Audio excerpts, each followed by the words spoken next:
welcome everybody to the Cold World podcast. This is the pilot, the very first one.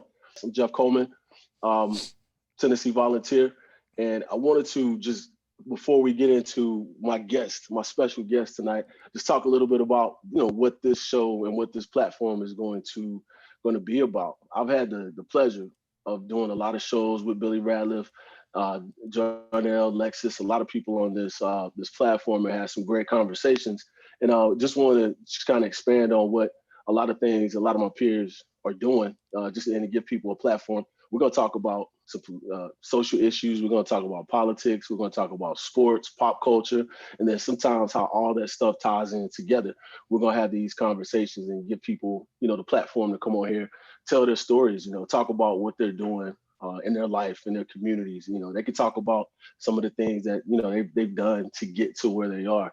So that's what the Cold World podcast is going to be about. Just, giving people a platform to talk about their stories. And then, we're going to talk about things that are going on, try to pull it all together. So with that being said, my special guest tonight, my brother, partner in crime, the reason why I'm even sitting right here talking to you right now, Billy Big Worm Ratliff, the pride of Mississippi. So let me just say this. We're going to talk about a lot, because there's a lot to unpack there. We don't even have time tonight to really get into it, but we're just going to talk a little bit about your journey coming up, being in Mississippi, going to Tennessee, that transition of we could talk about how it ended and what happened after that, and just what got you to where you are right now, and talk about, the future, where you're trying to go to. So introduce yourself, Billy Ratliff. What's up, man? How you doing, man? I'm glad. Hey, I like this, man. You got me here. Got chills like I'm about to go play a game or something, JC. What's up, man? See, I didn't want to gas you up. I was going to run down your bio and talk about, how great you were, but I ain't gonna do that. I'm gonna let you do a little bit of it yourself. But everybody already knows, so I ain't even have to burn up some of our time doing it. So, Well, JC, man, hey, I tell you this, man. I mean, I'm back in Knoxville, Tennessee, man. Originally from Magnolia, Mississippi. Um, Magnolia, hold up, stop. Let's stop there. Magnolia, Mississippi. Let's talk about Magnolia. what's up? Tell me about growing up in Magnolia. So you born and raised in Magnolia? Born in the New Orleans, Louisiana. See, that's why I want to go, because I heard something different. I heard you an NO boy. So how long did you live in NO before you got to Magnolia? Say what? 6 years old, man. I left there, and mom. I was with my dad's family down there with my grandmother, and my mom was working in Mississippi at the jail and stuff, with the women facility and stuff, and then she got a big promotion, and I mean I had to move up there because that's where my family was at, and moved to Magnolia, Mississippi, man, and that's where things started, man. Jumped from first to third grade. So what do you remember? You remember anything about, because there's that connection at Magnolia, New Orleans. What do you remember about New Orleans? Your time there, Man, there's a lot. besides the food. I know you remember the food. I mean, like that. There's a lot of good things and mostly a lot of bad things, man. Because I grew up around a lot of crime, man, and seeing a lot of stuff going on. But my grandmother, she kept us clear of all that trouble. So it was a simple situation for me to the transition from New Orleans to Mississippi was pretty simple because my family that was in Mississippi, they coming from New Orleans, I had the same ropes, and basically everything was the exact same. The only thing that was different for me was a culture shock was the people. I came from thinking like I was city boy and country boy, and really it was just the same stuff. And we had a good time, and when I got there, like I said, I mean, the hardest part for me, I think, was leaving my grandmother, and because she was basically raising me at this time, and the part that made me happy to leave was the fact that I was a 24/7 church everything. I couldn't really do much. I was you know every meeting, you hear all the comedians talk about, you know, deacon meeting, the doorknob meeting. It didn't matter what it was. If choir, Bible How stuff. long did that building fund? That building uh, fund was there man, from the time you got I, there. I It's think still going right now. yeah, I think so, man. I think they finally got everything done recently. But no, man.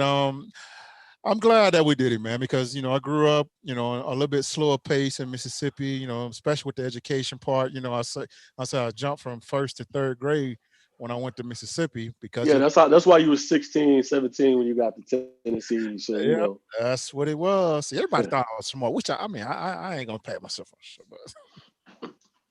so let's talk about that Mississippi. So how because everybody knows. Well, I think most people know that as soon as you played it, to be especially that size, you're a super athletic guy. And I remember that when you first got there, and they say he's a linebacker. I was like, there's no way this dude was a linebacker. Then I saw him run. I was like, okay, he can be a linebacker. So you've seen the story about the guys down in Florida, the ones chasing jackrabbits, doing things of that nature. What was there anything in Mississippi that you guys that was this just something that God touched Billy and said you got this, or was this something that being in Mississippi, growing up, playing what all sports did you play, and what helped build that athleticism that we would see later on in Tennessee? I'll tell you this, man. Like, I had a lot of uncles, man, that was into all types of sports and stuff. And most of my uncles, they was like local stars and stuff, with softball or, anything. And they was always the celebrities of the city. And I had this one uncle, man. It was Uncle Robert, man. And this man was so fast, man. I'm talking about if he hit the ball to center field playing softball, he would make it home. And that's how fast he was. And I looked up that I was like, man, shoot, if he fast like that, if I can become that fast, shoot, man, can't nobody beat me. And once and the thing is, I think the man let me beat him this one time, man. And He did. He probably let you I down. really do, man, because I was about 14 years old, man, and we raced in the street by about 30 yards, and I got him. And JC, man, when I say, man, that the confidence it gave me for speed, It instilled that confidence. He probably knew that too. He needed to give you that confidence in what it took. it was to the point where I didn't care who would get up on the side of me. You gonna take a L, I'm gonna be right there on your heel. I didn't care who it was. And that's something that I always thought about. I mean, and I remember when I got to Tennessee though, JC. And I ran that 40 the first time I ran it, and I ran like a 4.68. And Jermaine had ran like a 4.71, Jermaine Copeland. Yeah. And of course, everybody was like tap jumping on me like I had did something special. I'm like, man, that's slow as I don't know what. Because I'm thinking I'm running a 4.4, 4.5 and all this stuff. And you get the real stuff. But my uncle, man, I give it to him. I pay tribute to him, man, as far as keeping me, aware of stuff, and I had, especially with the basketball, my uncles, they all play basketball and they still mad at me because I didn't play basketball. But of course, I couldn't continue to play basketball because of the knee. When I heard Hold up, stop. So set hold that on, for a hold on, wise. hold on. So you talk about basketball, you talk about knee, so that you automatically get me to the story of I don't know if it was the second, third, or first time you tore your ACL. It was one of the injuries. I lost track, brother. Like brother got hurt so many times, but that gets me to just being super athletic. And I tell people this story, and some people believe. Well, the people who were there obviously believe it, and some people that know you believe it. But I tell other people the story, they don't believe it. It's like, how much were you when the story? The story I'm talking about. How much were you weighing at the time you did this? And I'm gonna tell them what you did after that. Man, I was about 275, man. 275. Okay, so this man took you're probably less than 2 weeks away. It might have been the same week, but it was less than 2 weeks away from you tearing your ACL. And we're at over by the Hyper or wherever we were playing basketball. And this man with a torn ACL at 275 pounds dunks a basketball. So that right there, that cemented it for me. Was like this is truly one of the most athletic individuals I've ever seen to, for one, have that kind of dexterity. Even at 275, I was still, because I used to play basketball too. I was healthy and still was struggling to dunk. I could still dunk at the time, but it didn't come easy anymore. So to see that, I was like, all right, I'm done, man. I was like, I knew it wasn't gonna take him too long to come back too. So tell what was going through your mind to even try that and to let you know you could even do it. Well, this is my redshirt freshman year, man. And I had just tore my ACL playing against Southern Mississippi, and of course, I can't do anything, can't practice, can't do nothing. And actually, no, that's the second one. Now let's go to the first one. Yeah. It was the first one, man. Which is the first one was my red shirt. First one would have been against South Carolina when I'm playing DN. So I tore my ACL, and of course, I didn't tell nobody that I tore it at that time or whatever. But once I knew I tore it and everything, and I told the coaches and stuff, and Rolo had found out what happened, and they told me I had to have surgery and stuff, but they told me it wasn't going to be for like 2-3 weeks. So I had to straighten up this quad muscle and all this stuff to be able to have a good recovery or something like that. Of course, Right. I'm young. I didn't. You got to rehab before the surgery to build it up. Yeah. But I didn't care about that. I was like, man, I can't practice. I can't do nothing. Shoot, man. So I'm over there. I'm walking. I was getting ready to go over to somebody's place over there. The friend I was going. Don't tell who you was going to see, man. And I'm walking in through Stokely. And I know where you were going, by the way. I remember where you were going, but anyway. And the men basketball team, they was out there just playing pickup basketball. I'm like, shoot, I'm about to go out here and play too. Shoot, hey, crib out there. I'm gonna go out there. So I go out there. I'm out there shooting with them. They out there balling. I'm like, man, these dudes sorry. I'm like, y'all play back. I ain't tell them that though. I'm like, y'all play basketball. So I start hooping with them and stuff, and I'm taking the ball to the hole, and then when I go up and dunk, and I remember Tony tore her hair. He was like, "What the?" I'm like, what? Yeah. And I remember I forgot what coach he was, the men's basketball coach at that time. I forgot his name. That was Kevin O'Neal that was there at the time. That was O'Neal. He's the one that told on me though, man. He went, he was basically trying to find out. I guess he thought I was a walk-on. And he was trying to find out, who I was, and they told me to play football, and that got back to Coach Foreman. And Coach Foreman didn't like it. Foreman wasn't the guy you need to worry about. It was Rolo you needed to worry about. Yeah, it was Rolo. I wasn't worried. See, I was worried about Coach Foreman, but I was really worried about Rolo. Because Rolo, he didn't play, man. That's the first thing. Hey, I'm gonna tell you that. That's one of the few things that I was told as a freshman.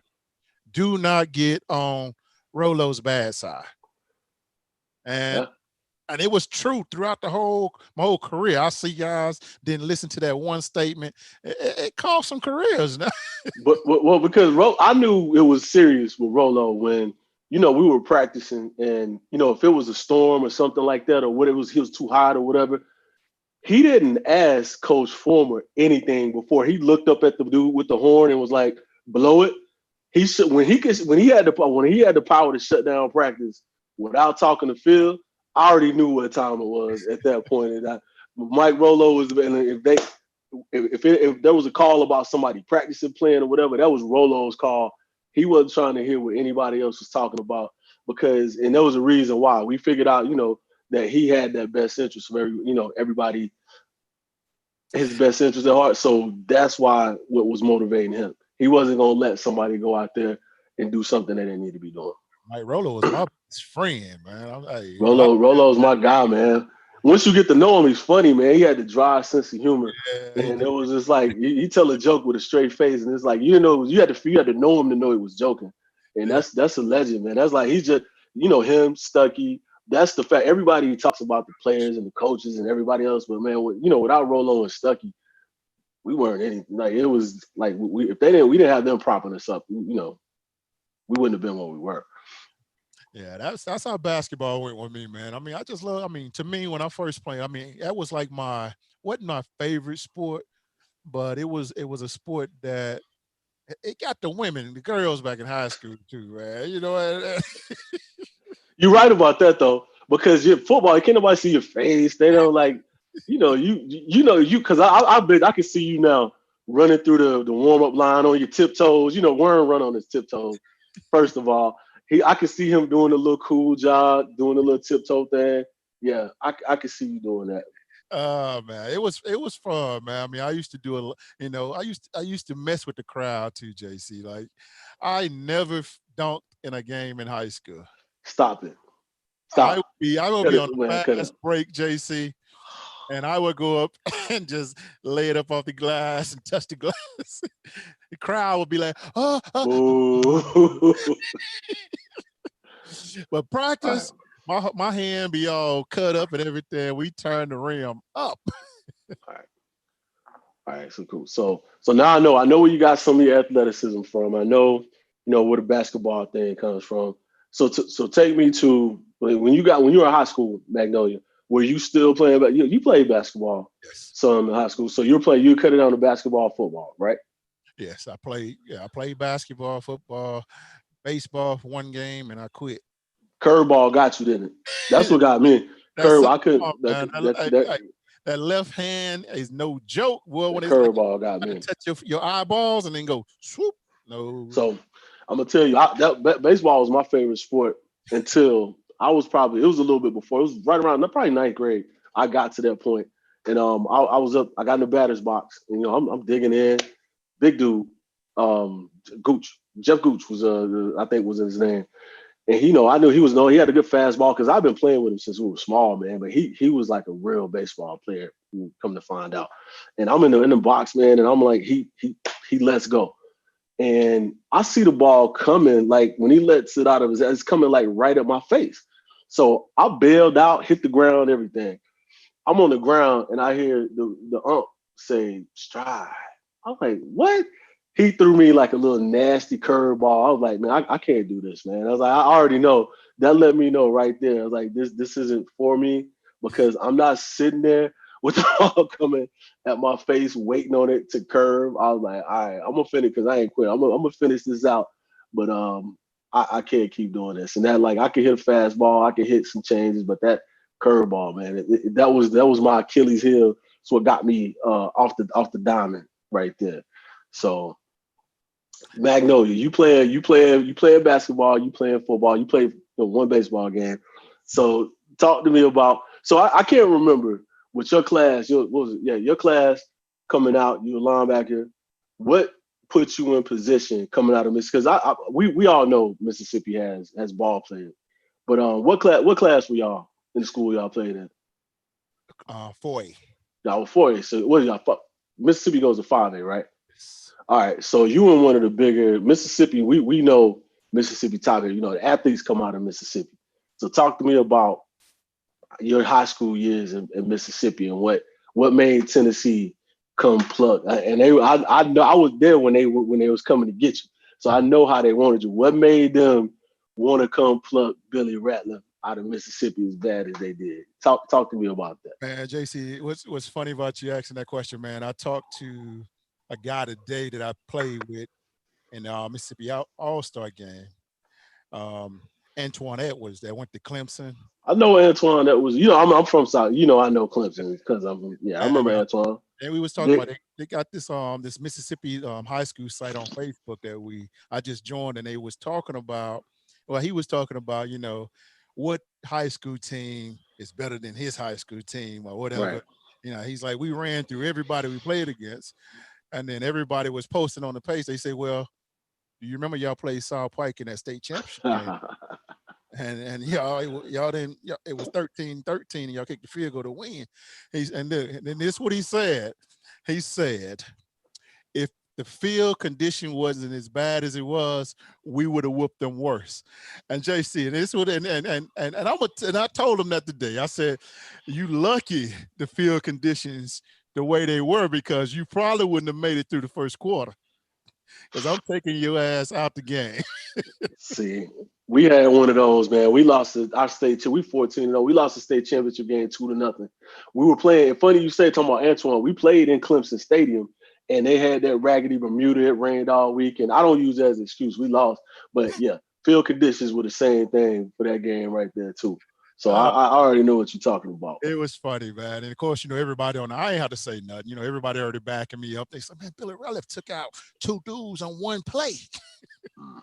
But Tennessee, I think what they liked about me, man, when they came got me, man, was the fact I can run to the ball. I'm knocking people's heads off. And I was just a straight headhunter, man. I mean, I'm averaging 15, 16 tackles a game, 14 solo. I mean, that's all I wanted to do was knock people's heads off. I always, looked at Mike Singletary, and guys like Derek Thomas, DB, Derek Brooks. I mean, those guys, that's who I wanted to play like. And all I wanted to do, man, was just knock somebody's head off, man. I mean, I ain't want to celebrate or nothing. I get up and go straight back to the huddle and wait till the next play, and I'm gonna try to knock your head off. I didn't have that's all I wanted to do, man, was just run to the ball and knock people's head off. I didn't even want to play offense, because if I played offense, you like me, I don't want to do it. People wanted to hit me the way I wanted to hit you. Yeah, right. I don't want no part of that. So that's your point, because I knew the mentality I had as a defender. I was like, why do I want to subject myself to what I'm trying to do to other people, give them a chance to do it to me?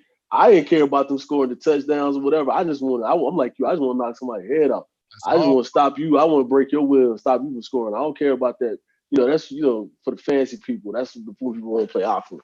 Like, I didn't even want to do that. Yeah. So I feel you on that.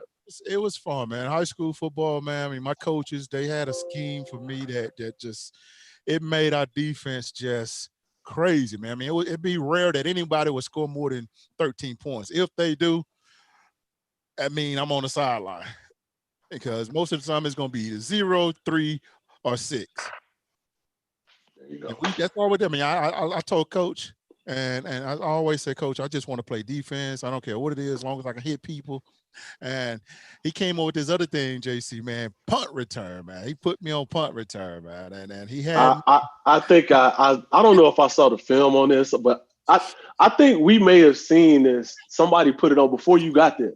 And they like, look at this big dude on punt return. It's like, I think I saw this before you actually got there. I watched it recently, man, and I felt bad now, man. Now that I look, because it's a cut up of me just on punt return, and I'm the lead man on punt return, and everybody think they gonna knock the punt returner out. And every time that guy that's about to hit my man goes out on a stretcher, an ambulance, back to Southwest Hospital every game. They got to the point where they started trying to kick it away, but they didn't know that all I had to do was just find the ball, my punt returner, and go to where he at and knock whoever trying to hit him and put him to sleep. I didn't even catch. It was the point where I didn't even see people doing fair catch. I mean, if they didn't put it up high enough, by the time I got my eyes down to see you, they going night-night. It was like watching a movie program, JC. so we've established that Billy Ratliff dominated high school football. So we got that part out the way. So now let's take Billy Ratliff to Knoxville, Tennessee. We all did our thing. We convinced Billy Ratliff to bring his talents to Knox Vegas. So let's talk about that. Like, give me the how do you feel about? Give me the overall view before we start getting into some specifics. There are specifics. Just tell me, how do you feel? And people ask me this question. That's why I want to ask you that question. First of all, people ask me, like, would you change, if you could go back and do it over, would you change your decision and potentially go somewhere else? And then talk about how you think your time there went. I'll tell you this here. I mean, I don't think I would change, because, every school that I went to was all totally different. I mean, there was not one college I visit that was the same. Now, the one thing that stood out with Tennessee, it wasn't the facilities or the team or anything, because I didn't know anything about Tennessee. The only thing I ever knew was Heat Schuler, number 21. That's the only thing I've heard about Tennessee.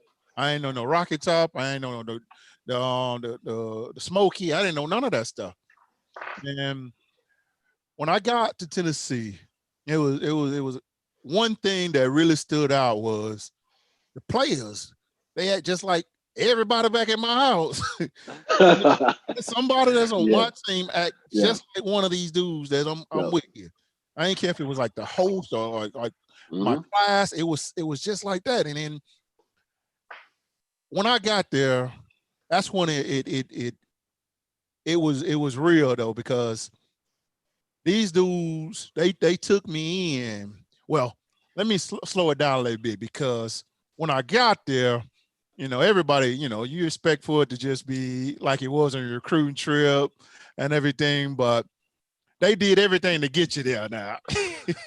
So let me jump in because I know what you might, because you might not get to it, I'm gonna get to it. So because we either had to stop you from going home or somebody had to come and get you from home multiple times during those first two years or so. When we were here, Worm going home for the weekend. Oh hell no, he might not come back.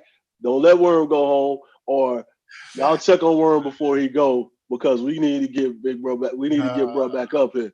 So, and we all went through that to a certain degree. So, I know. So let's talk about that a little bit. I was like, well, I'll tell you this, like my freshman year, it was tough, man, because you're talking about coming to college at age 16. You've been away from your family and stuff, and you're not used to being by yourself. Taking care of yourself, doing stuff your own. And I'm used to, I'm mama's boy. You think you're gonna always be there, and I got hurt doing the freshman practices, and I can relate. I was already hurt. I had shin splints and stuff, and that's what it was. What got me though was the fact that I felt like they didn't treat me the same. They who? Let's talk. They who? Who are we talking about? Everybody, man. I mean, like the coaches, the trainers, the Rolo, everybody, man. Because even though they did, I didn't feel that way, because when I got hurt, they let me go back to the dorm room. They gave me this little thing that was called a bone stimulator for my shin splint.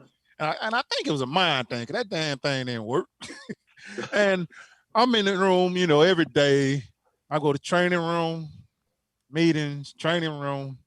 And this is summer. I mean, this is like right before, like, it's fall camp. It's right before.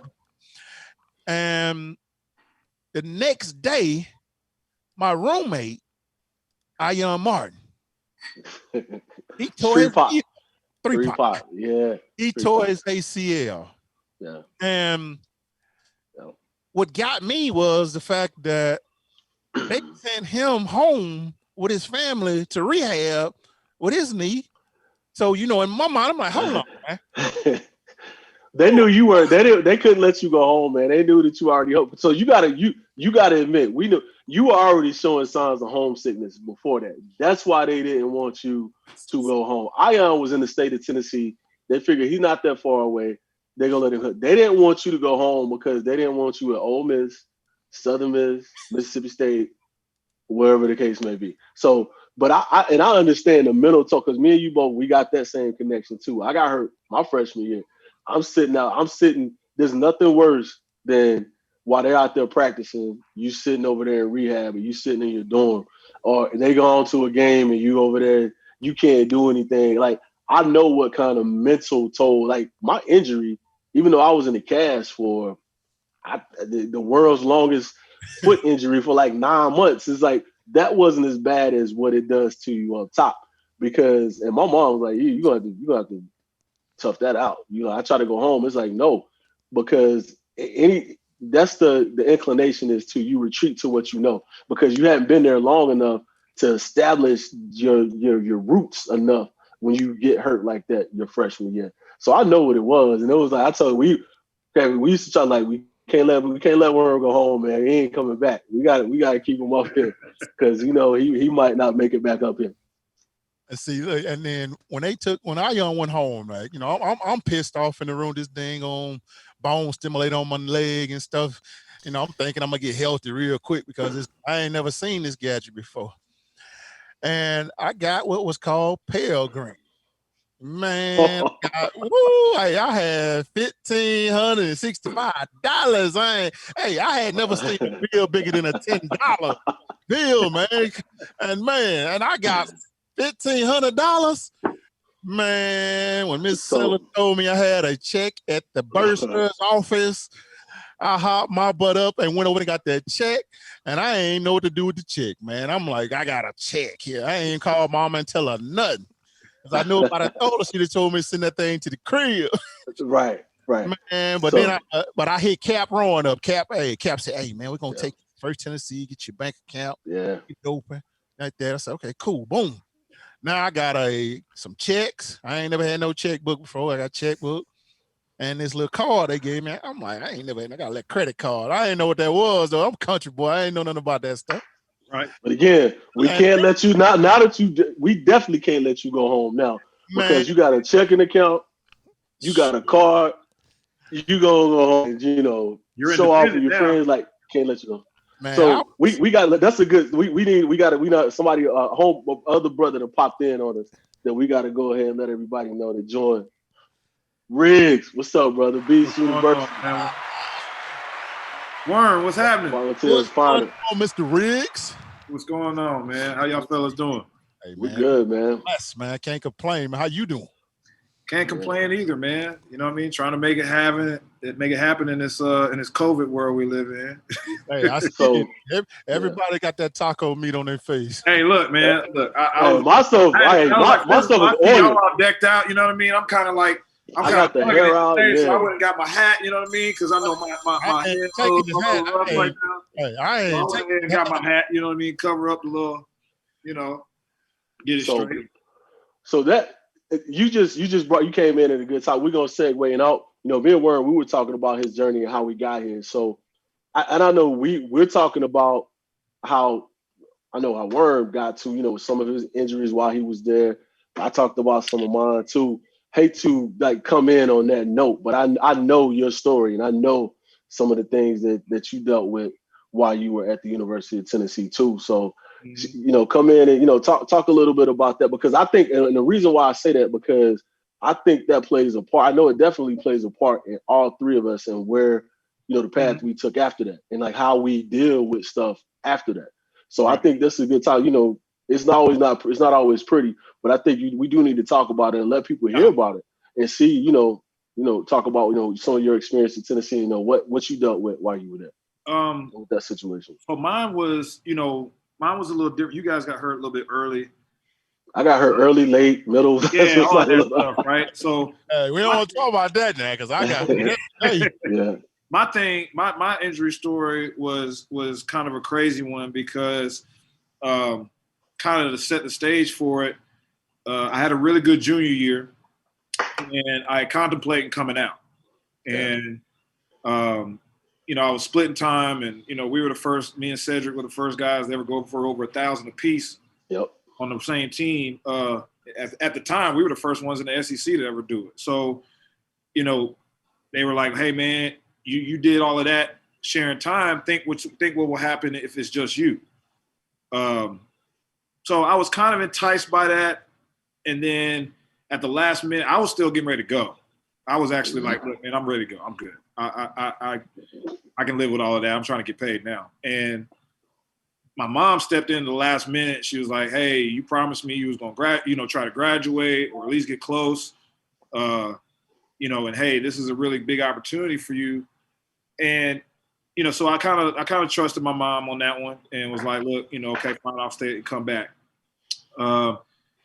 Did everything I needed to do to be that guy. And then we get, obviously that year, people remember that 2005 year. That was a really crazy year because we had so many people get injured. I think we lost in consecutive weeks. We lost Jason Allen. We lost Sears. And then the next week, I was gone, right? So I came back for all of that just to get hurt against Alabama in week 8. And when I got hurt, I knew pretty much like, okay, it was done. Because what was the injury? I forget. Was it your ankle? To make it really simple, everybody knows what T.O. did the year he was with Philly, and it happened early. He was able to come back. He tore all the ligaments in his ankle and broke his leg halfway up because he got horse collar. The exact same thing happened to me. Like, as a matter of fact, Dr. Andrews, who's been my doctor, he did my surgery, and he was like, "You want to see something cool or see something cool or kind of crazy?" I was like, "Sure."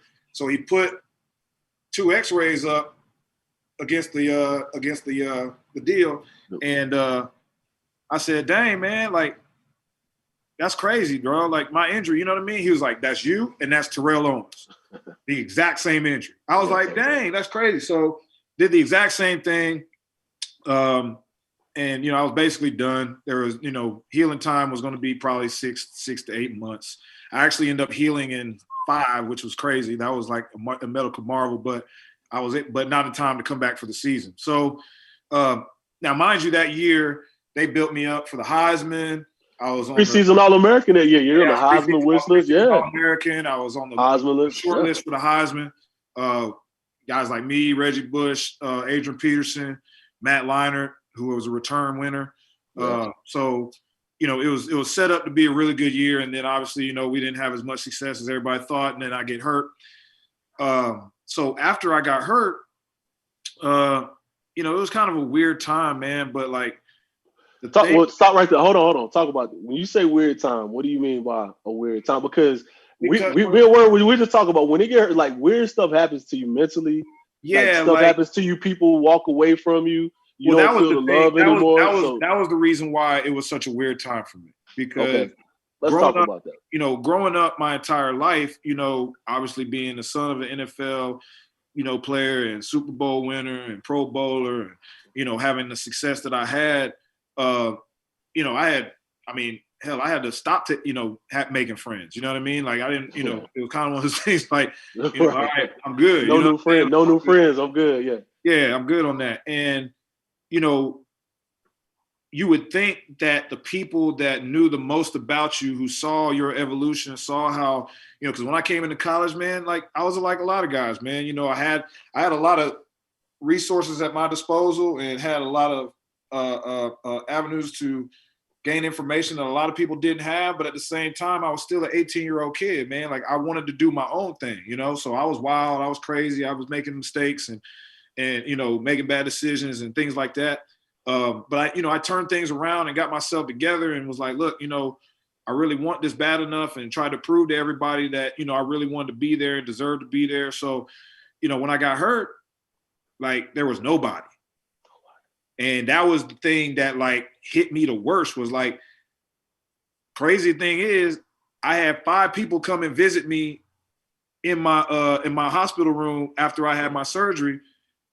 Only one of them was a football player, and he was a kicker. Yeah. You know what I'm saying? He was a kicker.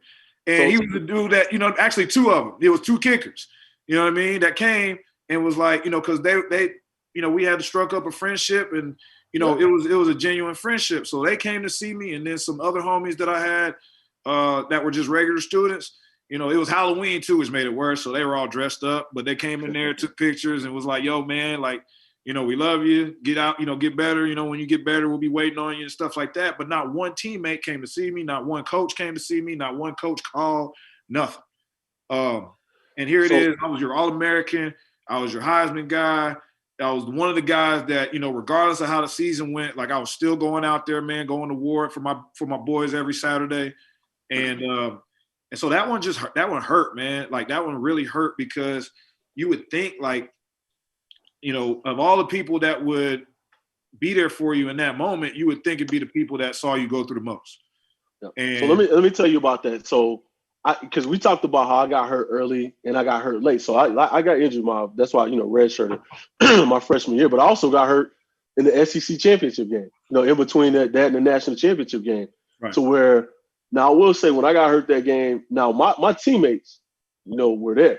And It was like because even after the game they came to my hotel room just so we celebrated together. But there was that period between there and the bowl game. It was like, it was a weird time, because even as much as they tried to be there, even I ain't gonna say they fell off, but they fell off a little bit. And even as I was trying to figure out what we were gonna do, because I had people in my ear telling me, don't go back out there. You need to try to rehab, have surgery, and try to do whatever after that. But then it's like, no, well, you need to play, and I want to play too. So I needed somebody probably to protect me from myself and say, no, you don't need to come out there. Because when I watched that game, I'm dragging my leg around the whole time. But it was weird from the coach, everybody.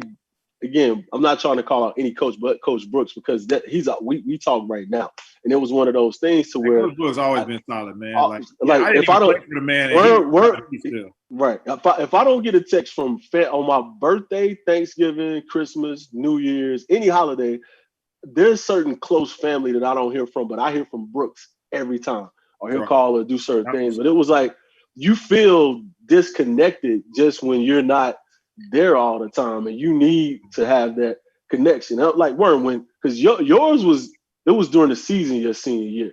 So because after all that we're gonna come back to you in a minute, Rig. So Worm, and this is about to tie in all of what you had been through before you get to your senior year.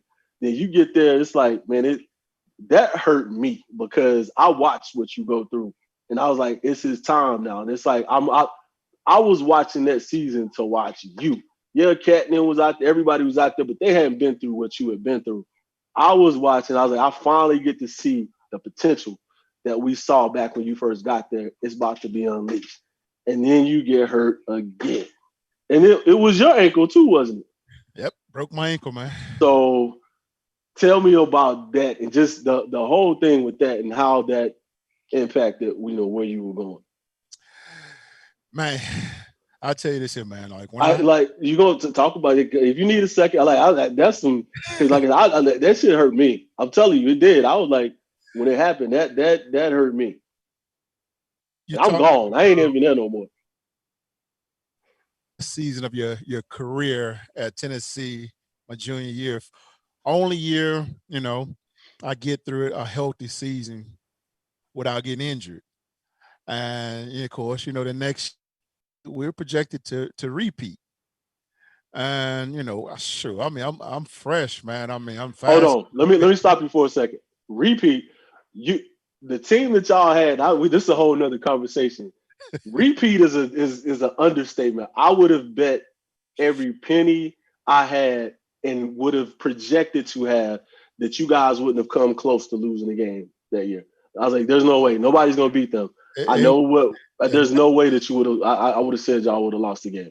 And that's the way we was playing, JC. I'm telling you, man, I felt like there was not one man on this earth at that time that can block me. The stuff that I had been taught and learned, there was no offensive lineman that can block me. And there was only one. That was Cozy. But other than that, nobody that would even attempt to do that line up across from me that didn't have orange and white on.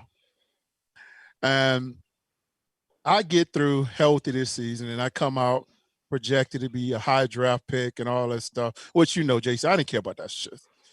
All I want to do is play ball and go get it. And I'm out here balling, man. I mean, I'm getting it, man. And we play Auburn, second play of the game. I was watching it, yeah. First play of the game. I'm on my toes too. You always on your toes. I'm in the backfield, made tackle for loss. I'm like, oh, it's gonna be an easy one here, baby. Barbecue chicken, yeah. Next play, pow, same thing. And out of nowhere, man. I mean, I just felt this burning sensation in my ankle.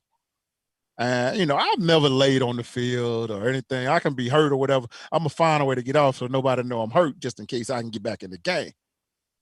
This one time, man, this is the only time I would say, man, when I felt like I defeated, man. And when they carried me off the field and I went to the sideline and, it was hurting, man. I mean, it took that shoe off and my ankle swelled up a little bit, but then they put it back on. I said, wrap it up, man. I'm about to go back out here, man. Give me some Tylenol or something. I'm going to go back out here. Man, they gave me that Naprosyn, man. That stuff didn't work.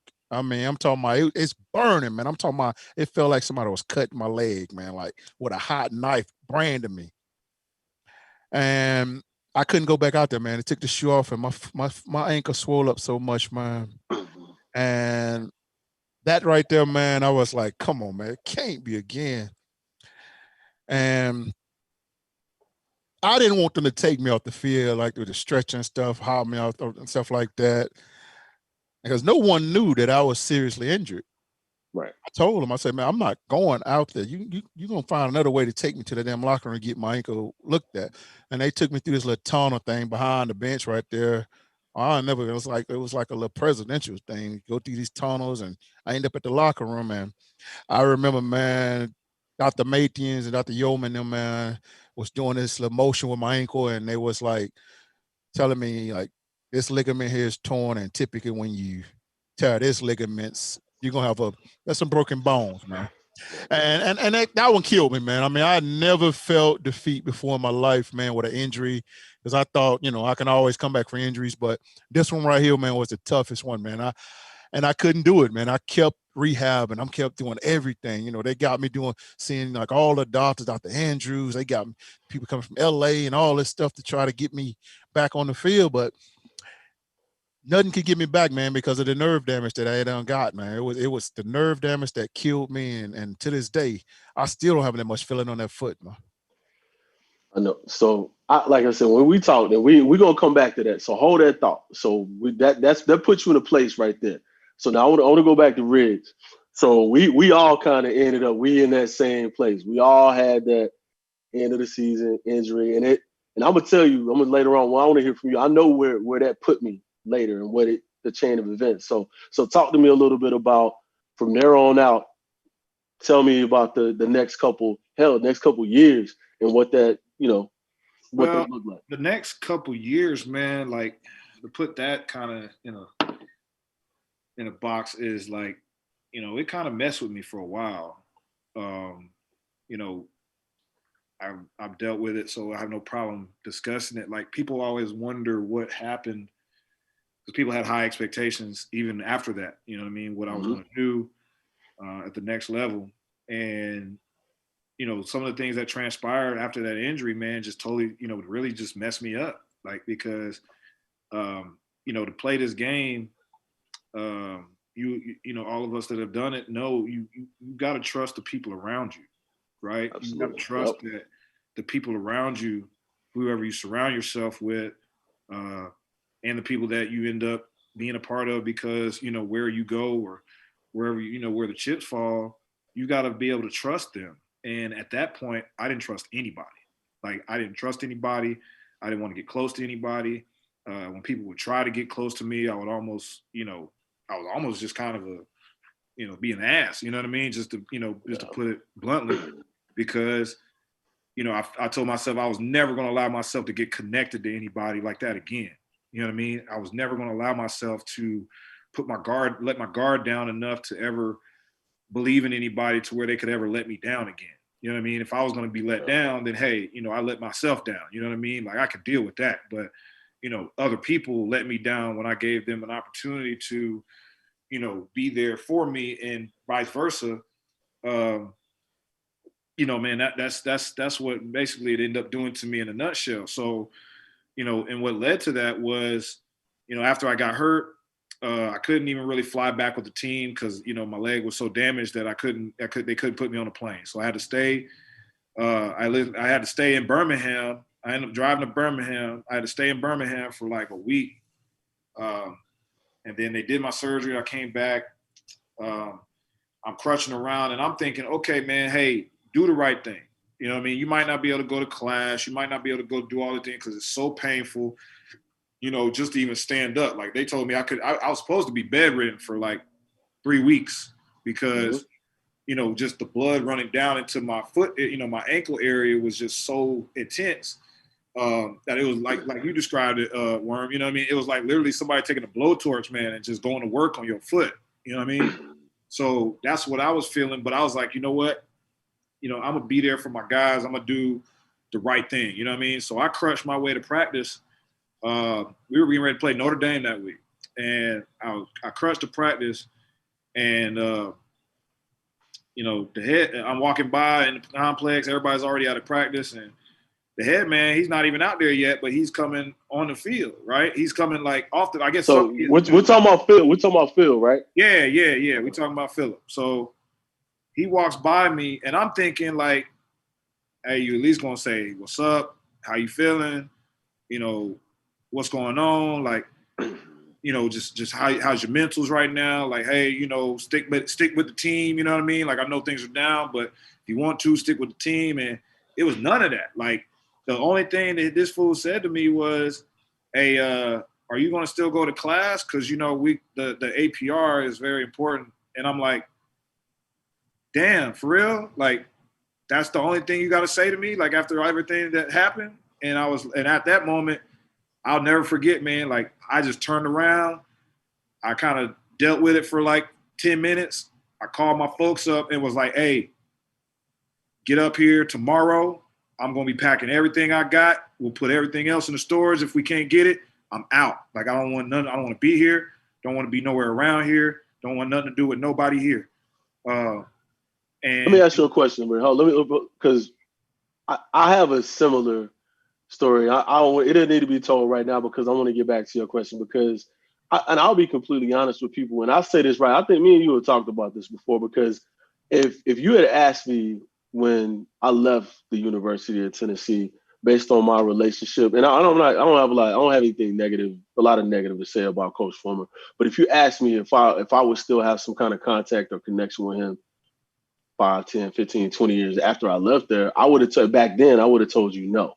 And It was simply because of some of the interactions that were there, but it ended up being the exact opposite of that. It was like and he's the one who initiated that about 5, and I've learned this story about 5 years after I left there. He started, he sent me something, we started talking, and over time we've talked about, and I've kind of slowly let out like what my issues were back then. And so what do you think that was about? Because like, I didn't feel like, just like you, I didn't feel like when I was there that I would have felt that. What do you think that, because of you did give so much to the program and you were decorated. You were you part of the fabric, real big part of the fabric of Tennessee ball. What do you think that was about? Because I know you're a senior and you're not playing anymore, and they're about what you can do for me right now. Do you think it had anything to do with that? My thing was, man, like, there were so many other things that happened while I was at school. Like I said, I was no choir boy, right? So, there were things that, they let me get away with that I know for a fact other guys, they got them up out of there the first time they even tried that mess. You know what I'm saying? Okay. And for me, I was always like, man, that's kind of not fair, bro. Like, we're 18, 19-year-old kids. Like, we're still trying to figure this stuff out. You know what I mean? Like, a lot of us are away from home for the first time on a regular basis. So we're trying to figure this stuff out. And I always had that stick in my side for how he did a couple of my other homies. You know what I'm saying? Okay. All right. But he always showed me love, though. He always was like, hey, man, he would be mad, but at the same time, he'd be like, I love you. We're not going to just throw you to the wayside. So when that happened, I was like, all of that was fake, bro. Like, if there was any time for you to show some love and be there for me, this would be it. You know what I mean? Like, if I screw up, I don't expect you to show me no love. I expect you to give me my discipline, and then, you know what I'm saying, whatever. You know what I mean? Like, but at this point in time, I expected to get that somebody to put their hand on my shoulder and say, hey, man, we're here for you, all of that. And when he said that, bro, like, that just crushed me, man, because I was like, I gave everything for you, bro. Like, I almost transferred after my sophomore year. You know what I mean? And I decided to come back. I almost left after my junior year just to say, screw it, I'm gonna just go to the league and deal with that. I came back. And some of that was selfish, for coming back. But then a lot of that was because I was like, man, I believed in what we had. You know what I mean? I believed in the guys that were there. I believed in the direction we were going. And I was like, bro, like, we're on the cusp of the national championship. So why?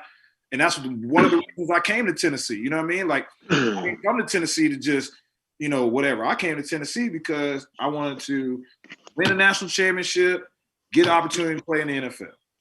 Right. That was the reason why. So when that happened, man, it just, and the way he did it, it just really crushed me. And I was just really hurt by that. You know what I mean? And it was really hard for me to get past with him for a long time. And as a matter of fact, after I got healthy and I ended up getting with the Dolphins and I was there, and then I came back on an off week to go to a game, but I walked up in the office when I got there on a Friday and was like, hey, man, you know, can we talk? And he was like, yeah, let's talk. And at the time, I asked him straight up, you know, because there were some other things that came out when I was going through the draft process that were said. And I was like, wow, like, you know what I mean? Like, he said that? And they were like, well, yeah, he said that. You know what I'm saying? I was like, well, I mean, dang, like, that's not true. But, I mean, you know what I'm saying? Like, what am I supposed to do? You know what I mean? That's Philip Fulmer. Like, you know what I mean? You're going to take his word before you take mine. So I was just kind of really hurt by that. So I confronted him and was like, hey, man, like, aside from, you know, what you said when I got hurt, but like, why all of this? Like, what happened? You know what I mean? Like, I gave everything for you. And then when it was my time to get a little something, because he also knew my family situation. You know what I mean? Right. He knew that, you know, and he wouldn't mind me talking about it. Like, my old man had everything at one point in time. And then, you know, some bad things happened and he lost it all. So like, people thought that I grew up living this like crazy privileged life, you know what I mean? But like after 8th grade, like it wasn't like that. You know what I mean? Like it was not like that at all. You know what I'm saying? So, you know, he knew my family situation and everything that I was working for. And when you know, combined what he said to me at the time when I was hurt, and then what I found out he said about me later on, I was like, hey man, like what's the deal? Why did you do this? You know what I mean? Like what was your reason behind that? And at the time, he was like, I didn't say those things and blah, blah, blah, blah, blah. And I was like, dude, I know you did. You know what I'm saying? But I was like, okay, you're not going to tell me the truth. So that made it even worse. You know what I mean? And I was already emotionally dealing with a lot because, you know, I was trying to make it, you know, on the Dolphins roster. I was down in Miami basically alone. You know, I didn't have my folks there. Like, I didn't have anybody there. Like, hell, like when I tell you everybody was gone after I got hurt, like I mean everybody was gone. Like I'm talking about everybody's y'all gonna laugh, bro. But I'm talking about my parents were there, you know, all that stuff. Nah. I'm talking about friends, teammates, the girlfriend, everybody gone. You know what I mean? Like no, we're not. I know Worm not like because I like again. I don't want to take too much time to get your platform, but I know because most everybody, unless the smallest of the circle was still there. The smallest family and friend, anybody that was extraneous was gone. And You're right. You left with the core people, and you probably whoever you were talking to right then is probably who you're still cool with and talking to. Oh right yeah. So it's like no, I definitely understand that. So and I can see, I understand like where that puts you, what kind of place like that puts you in. Now, you know, we're gonna talk about like you know because I know you were in. When you went to Miami, you went to Chicago, you were Rain, you went to Toronto? You went to Toronto? So I went to Miami, then I went to Chicago, and then Chicago put me in NFL Europe after the season was over. So you're Rain, Ryan Fire, I was playing for Ryan Fire. After that, I was out of football for 2 years. Didn't play, was on nobody roster, was nothing. Crazy story, bro. Like kind of goes into what we were talking about. Was like within a year, bro, like I had gained like 50 pounds, bro. Like I was like 265 pounds, man. Like I was just like, I was on some other stuff, man. Like just wasn't, you know, just was not myself at all. And then I was like, man, I can't do this no more. You know what I mean? Yeah. So I'll never forget. I was in Dick's Sporting Goods, and I don't know if you guys know this name or know who this guy is, but his name was Cos DiMatteo, and he played receiver. Yeah, okay. So you know he played receiver at UTC. He was a baller too. Played long, you know, played in the NFL Europe and did his thing, whatever. Played in the CFL a little bit. So he was coaching with the Toronto Argonauts at the time. He was the receiver coach, and he was in there. I guess he was home for the season or whatever because the season was over. And he was like, Riggs. I was like, what's up, man? And he was like, what are you doing right now? I was like, honestly, man, I'm just trying to get some workout shit that'll fit. You know what I mean? Because my ass is 265 right now. You know what I'm saying? Like I can't fit none of the stuff I used to wear. So I'm just in here grabbing some stuff to wear. And he was like, what you gonna do with yourself? I was like, man, I don't really know, bro. Like he was like, do you want to play football still? And I was like, I would love to play football, man. You know what I mean? Like that's what I do. Like that's in the blood, bro. But I just don't understand. I just don't know how that's gonna happen. And he was like, man, look, it's November right now. He said, I'm gonna be back here. What was this? March, January, March, April, May. He said, I'm gonna be back here in May. Yeah, they started like June. Yeah, they started. Yeah. June. He said, you got from now until May to get yourself in the best shape you possibly can. And if you get yourself in the right shape, I guarantee you I will get you on the roster. So I was like, okay. I was like, and that was the test for me because, again, remember I told you, I ain't trust nobody. Like, don't feed me nothing. Like, don't say nothing to me because I know you're full of it. Don't even waste your time talking to me. And but I like something told me he was like, man, just trust this dude, man. Just do what you got to do. So I was 265 in November. By the time May came around, I was like 212. And I was like back to run. I was back to running a 4.4. I was, you know what I'm saying? Like I was on top of it. And then they had mini camp at the beginning of May. He was like, he came in town in Chattanooga. He was like, hey man, run a 40 for me. I ran the 40, ran like a 4.45, right? He was like, all right, I'm gonna call you later on. So he called me. They were like, hey man, you're gonna come to mini camp. So I went to mini camp. They had like a 3-day mini camp. Yeah. I went down there, did my thing. I'm like sitting there nervous. I'm like, all right, man, you know, how's this gonna go?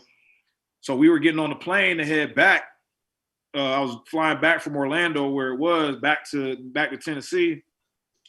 And by the time I got back to Tennessee, I had like 5 voicemails. So I get on my phone. I'm like, what's, you know, checking voicemails. It's the Argos. They're like, bro, like, call us back right now. Like, we got 3 offers on the table for you. Do you want a 1-year deal with an option? Do you want a 2-year deal with an option? Oh, that don't want an option. Yeah. That's the one in the option. You know what I mean? Yeah. So I'm sitting there like, damn, like, okay, like he came through, like, you know what I mean? But I handled my business, but he did what he said. So, you know me, I was like, hey, give me the 3-year and an option. I want some security, bro. Like, I'm going, you know what I'm saying? Yeah. Like, give me the 3 and an option. I want some security. Yeah. And, you know, not to get too much off into that story because we got so much other to get to, but like, that was the turning point for me after all of that. And you got to remember, I left college in 2005. This wasn't until 2010. 2010. And that's what so did that with all that you went through and all the twists and turns and everything else, because I know I have a little bit of that, but I managed and I dealt with it. You at least got a chance to give some type of closure because you were there with 3 years, 2 and some change, 3 years. I was there 3 years and we won a Grey Cup my second year. So you got a chance to get that closure with that situation. With your football, you know, you kind of capped off your football career. So with all, you know, everything you went through with how you left UT, the trust.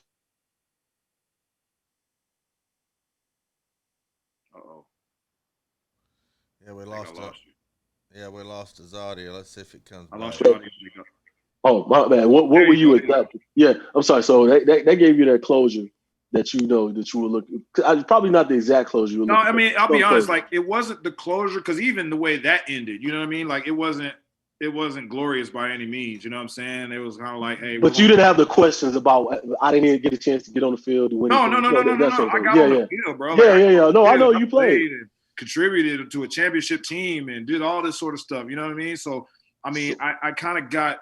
I kind of got some sort of redemption, you know what I mean, from everything that I went through. That's a better word, redemption. So now let's talk about how that whole thing put you on the path to Beast University and what you do right now. And I know where you're trying to go with it, but I want the people to hear with, you know, how you just talk a little bit about how you started up, you got into what's now Beast University and what you do. And what you have going on and where you're trying to take that. Yeah, so basically, all of that I went through, that getting ready from that November to that May was really what spawned Beast University, because I had nobody. Like, I couldn't reach out to I tried to reach out to people. Nobody would help me train. Nobody would help me do anything. Everybody was like, man, hey, we're kind of moving on from that, from you. So I was like, all right, man, if I got to do this, I'm going to do this. It's got to be on my own. You know what I mean? So I had a knowledge base of everything that I had ever done in my entire life. My dad working with me and, having worked with a trainer when I was in high school. And Obviously, being under Johnny Long's wing and Chris Stewart's and Big Rod and all those guys, I learned a lot from them. So I remember I made a phone call to Stu. I made 3 phone calls. Mm-hmm. I called Johnny, Stu, and Rod. And I said, hey, man, school me, bro. Like, tell me what I need to do to get myself ready. Because they were all off in different places. I wasn't going to be able to get to them. I said, tell me what I need to do to get ready. I'm a smart dude. If you just give me the basics, I'll take it and run with it. You'll figure it out. Yeah. And they gave me everything I possibly needed, even more so. Like, those 3 right there are the exact reason why I was able to play football again. But I took everything that they taught me and then learned even more. And I fell in love with the process and the just the concept of training and getting guys better and getting yourself better and finding out what it is that you're weak at and becoming strong at it. And that was basically what set it off for me. And I fell in love with the whole process that moment. So I told myself, once I was done playing ball, like, as the saying goes, like, if you're not giving back to the game or you're not finding some way to give back, then you've totally missed the concept of what you were doing. And I was like, how do I give back to the game? How do I give back to something that gave me so much joy, gave me so much success, all of that, right? So I was like, I'm going to train. You know what I mean? I'm going to train athletes and I'm going to put my heart and soul into them just like I did those few months to get myself back ready. You know what I mean? So, all right. And let me ask you a question, because now I think for me because I watch, we could talk again about how me and you even connected, how we, like the bond and the connection that we had, because a lot of it happened over, over social media, but I see the passion that you have in what you do. And it's like, it's obvious. And to know you better than because I can see how somebody who doesn't really know you would see it, could take it one way, but to know your intention and know your motivation, it gives it a whole different take on it. So, and I think just hearing the story that you've given, because you put so much into these kids, and it's like that trust factor again in it. It's just like, you put it all into them and, trying to get them to trust you and to really, because you really care about what they're doing and you care about their well-being. And I think some of that, you can tell me if I'm wrong, was formed by some of your experiences that you had where you didn't exactly get back what you put into it. You're exactly right. You're exactly right. Like I said, one of the stories that I there's a lot of experiences and a lot of things that I, wisdom that I share with my athletes, and, I work with athletes across all different sports, not just football, but, there's a story, one of the main stories that I always tell people, and not necessarily a story, but almost just, that the tidbit of wisdom is, hey man, like, you're going to work your ass off and you're still not going to get everything that you want. You know what I mean? Absolutely. You're still not going to get everything that you had in think you deserve. Yeah. So don't be so tight. Like, and that's the hardest thing for me. Like, it was so hard for me, but coaching other people up to do it made me better at it. Was don't be so emotionally tied to the results. You know what I mean? That was some therapy for you. Yeah, I can see that's like some therapy, man. Yeah. Oh, yeah, it was therapy for me. Like, that's the best way to put it. Like, what I do, and I'll even take a step further. Even now, what I do, it's therapy for me, because I have a love and a passion for football that, like, is rivaled by nothing, right? Like, there's even a point in time where I had to step away from even watching the game because it hurt so much. I couldn't watch NFL. Yeah. I couldn't watch college. Like, I could barely watch high school. You know what I mean? Because the love of the game and because I fell in love with the game at such an early age. And my parents, because of what my dad went through, they didn't want me to jump into the game so early. So they kind of held me out. And I was almost like that junkyard dog chomping at the bit. Yeah. Like, I was like, yo, let me loose. Like, you know what I mean? Let me loose. And when they finally let me loose, I remember my dad was like, damn, I should have let you loose a long time ago. Like, you know what I mean? He was like, I should have cut you loose. Should have cut you loose a while ago. Yeah. And it was, but, for me to be able to pour myself into my athletes is, like I said, it's therapy for me, because you know, it teaches me a lot of things that at the time when I needed it most, I'll be honest, I wasn't equipped. You know what I mean? Like I just wasn't equipped. You know what I mean? And some people be like, well, what was the reason for that? And I was like, look, I was a hard-headed kid, man. Like I didn't too much like listening to anybody. You know what I mean? Like I was like, look, man, look, you know, if it ain't my mom or dad telling me, and like quite honestly, like even from them, you know what I mean? Because their situations were even different from mine. You know, so I was like, look, man, I'm out here I'm kind of navigating this on my own, and I want to do it on my own because I don't ever want anybody. And a lot of people don't really understand this because they look at, you know, they're like, oh man, your dad was this and that and the other, and he did this and he should. I'm like, look, man, when you come from that, you're so busy trying to prove to everybody that you're not a product of that, right? Absolutely. I'm not here because of my dad. You're trying to justify you trying to prove yourself. I want you to know, like, I'm here because Gerald Antonio Riggs II is that dude, not because dad was that dude. I'm here because I was that dude, and I did everything that I was supposed to do. So, you know, when you have that kind of sitting in the back of your mind, you're always trying to prove yourself. You know, you don't. Sometimes you just don't take advice like that because you're like, yeah, all right, I got you, I hear you, okay, thanks, go on about your business.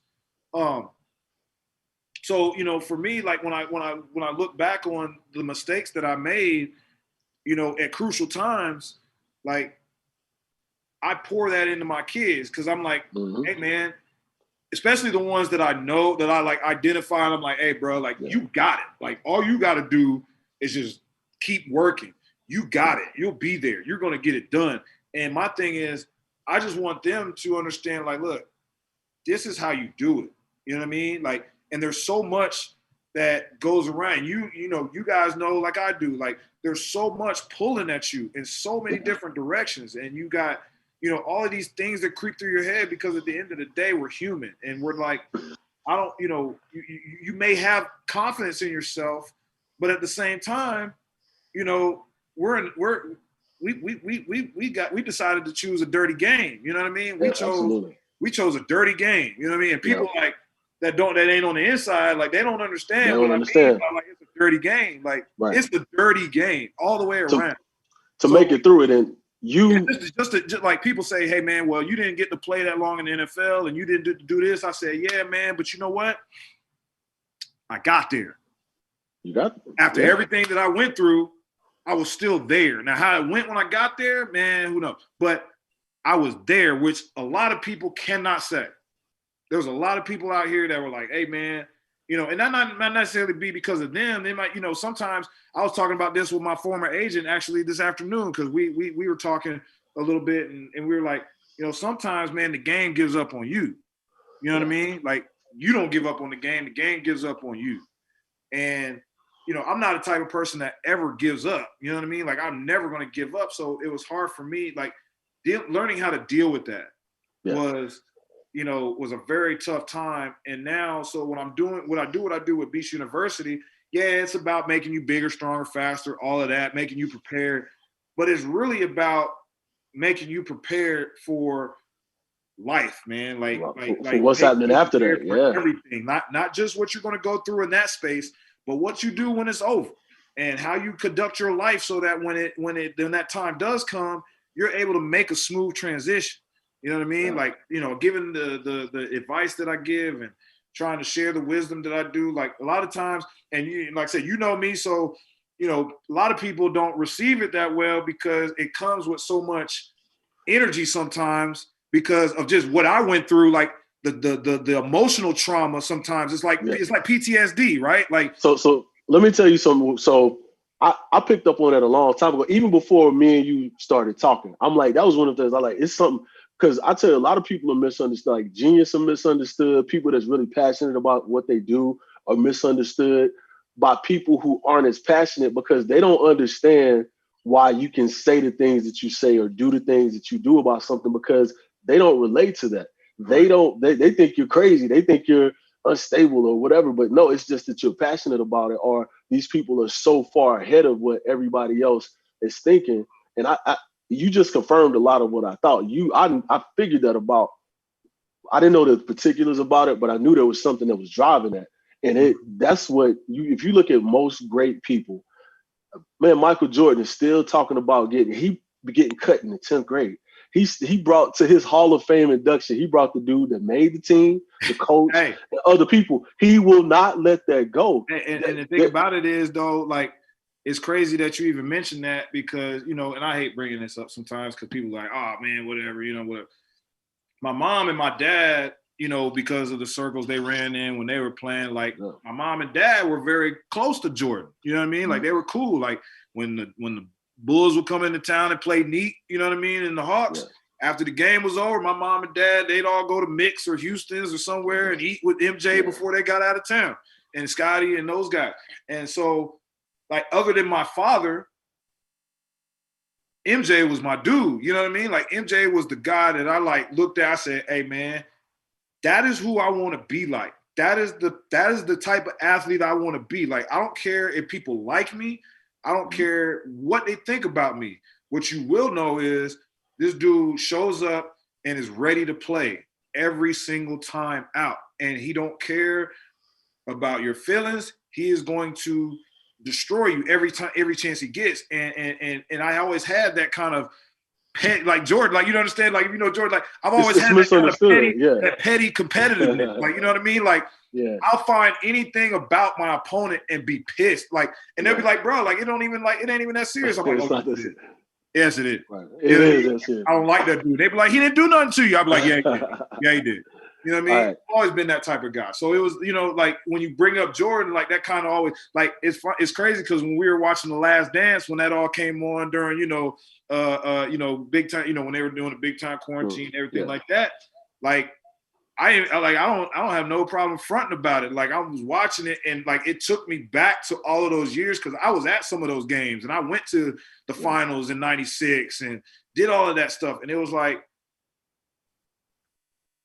it just took me to a place where I remember what started the motivation for me.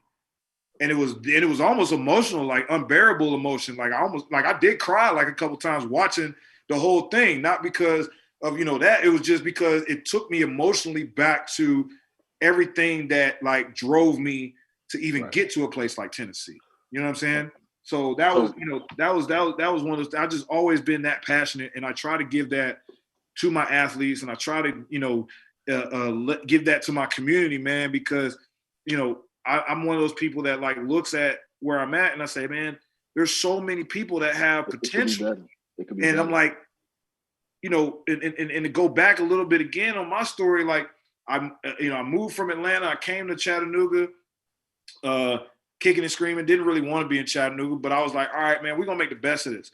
And I struck a chord with the guys that I was playing with and the guys in my school, and, but we weren't thinking about it in that way, but all we wanted to do was just work and be the best that we could be. And a little old school, the smallest 5A school in the state of Tennessee at the time, we went from Red Bank. Say the name, Red Bank. Oh yeah, Red Bank. That's it. Say Red Bank, of course. You know what I'm saying? Red Bank Lions all day long. But the thing about it was, Red Bank was always a good program and always had, good players, good teams, were tough. They had a lot of respect throughout the state, but they had never reached the pinnacle. And I was like, okay, well, how is this going to go? I don't know. To the point to where by my junior year, we were a top 5 team in the country. So 2000, y'all went 15-0. Y'all won the state championship 2000, right? Yeah, we won in 2000. And, like, when I tell you that season, like, it was crazy, bro, because, like, there wasn't a single game that was close. Like, there was only one game that was close. And the reason that game was close was because Oakland from Nashville, who won the state championship this year for the second year in a row. They're just a powerhouse because they live in Nashville. They got the kids. They're able to get pulled from that pool that they got. But they were the number 1 team in the state to start that year. They lost 4 of their best players to injury in the first 2 weeks, so they went 6-4 and barely got in the playoffs. They got all of their guys back with like 3 weeks left, won the last 3 games, which got them into the playoffs. So now you had the number 1 preseason team versus the number 1 team at the time. Yeah. and they were at full strength. We were at full strength, and we got up on them like 21-0, and then they came back. On the very last play of the game, they threw a Hail Mary, which the dude actually caught. Like, it was in his hand, and our defensive back, like, knocked it out at the last second. So we ended up winning that game, and then we just ran roughshod over everyone else. And I'm thinking, like, and so when I'm doing what I do, like, I'm bring all that to what my point is. When I do what I do, especially here in a place like Chattanooga, where there's been so much negativity and there's so much things that have happened to our community over the years that, you know, they don't have that, hey, man, like, by any means necessary mentality. You know what I mean? They're kind of like, well, hey, if it's meant to be, it'll be, or, you know, this is God's plan, it'll work for me. You know, like, bro, cut that mess out. You know what I mean? Like, ain't nobody going for that. You know what I mean? Like, aside what you believe spiritually, like, you got to work. You know what I mean? Like, you got to work. And there is no excuse why a guy, like, I don't care what I came from. I don't care that I was Gerald Riggs' senior's kid and, you know, all of that, because that didn't mean a thing once I got to high school. Like, it didn't mean nothing. It didn't mean anything to no college recruiter. It didn't mean anything to my head coach at all. It doesn't mean once you get on the field, that can't help you on the field. Yeah, so they can't. Right. That does nothing for you once the light, you know what I mean? Right. Once that ball get kicked off, that means nothing for you. Yeah. And for me to be able to, you know, one of the few times I will pat myself on the back, for me to help that team go undefeated and win 20 straight at one point in time. And we were a top 5 team in the country. And then I elevated myself to being one of the top 2 or 3 players in the country, depending on who you were talking to. And I did that from little old Chattanooga. Right. Like, little old Chattanooga, bro. Like, so if I can do that from little old Chattanooga, you got no excuse. So let's talk about that. So now this is where we're gonna bring this. You brought it to a head again. We're gonna bring this really to a head. Like, this is shameless plug time. So with Beast University, because I know with you, you're training, you're doing physical, you're helping them with, you know, to have the right mentality. Let's talk about some of what you're doing with your program and where you're trying to take that. Like, I mean, just literally where you are right now, and just talk about the plan for the next couple months going into 2021. What are you doing? So right now, you know, because of COVID, you know, everything's been kind of crazy. So we're at right now just trying to keep everybody in the groove right now and keeping everybody's mind focused on what they need to do, because it's very easy right now, given everything that's going on, to get out of focus and to forget what the end goal is, right? And, you know, there have been a lot of different changes. You know, let's just talk about football-wise. There have been a lot of different changes in the landscape of college football, right? Like, there's the transfer portal. So I get calls every week from colleges being like, hey, man, which one of your players is at a school that's in the portal? You know what I mean? Or that's potentially in the portal. And I'm like, okay, I got a couple, but what about my high schoolers? They're like, I ain't worried about that. I need guys that are seasoned and ready to go. Yeah. Right? That have some experience.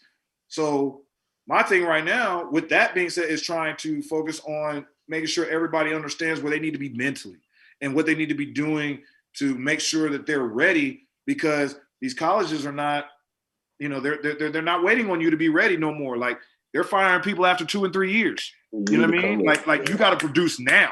So, you know, one of the things that I pride myself on with my athletes is making sure that, hey, if you're a guy that's going to go to that next level, when you leave me and you go to that strength program, when you get to school, they're going to look at you like, oh, you already know what the time it is. Like, you already know what the business is. Like, okay, man, all we got to do is just let you go and let you do what you do, because you already understand, right? And so that's where we are right now, doing those things. But, you know, in the future, my goal is I want to be that guy that's colleges consult with and to say, hey, look, whether we want you to come and work with our guys during the off season, whether, you know, it's hey, we want to help, you know, we want you to be our guy that kind of like our eyes out there in the field, scouting and understanding that, you know, what we need and identifying what it is that, you know, guys that can help us based on what we need. that's the goal of what Beast University is about now. You know what I mean? We want to take the next step and be, because at the end of the day, the idea is to help our kids get free college, right? Like, I don't care whether, like I tell my kids all the time, I don't care if you play when you get there, to be honest with you. I really don't.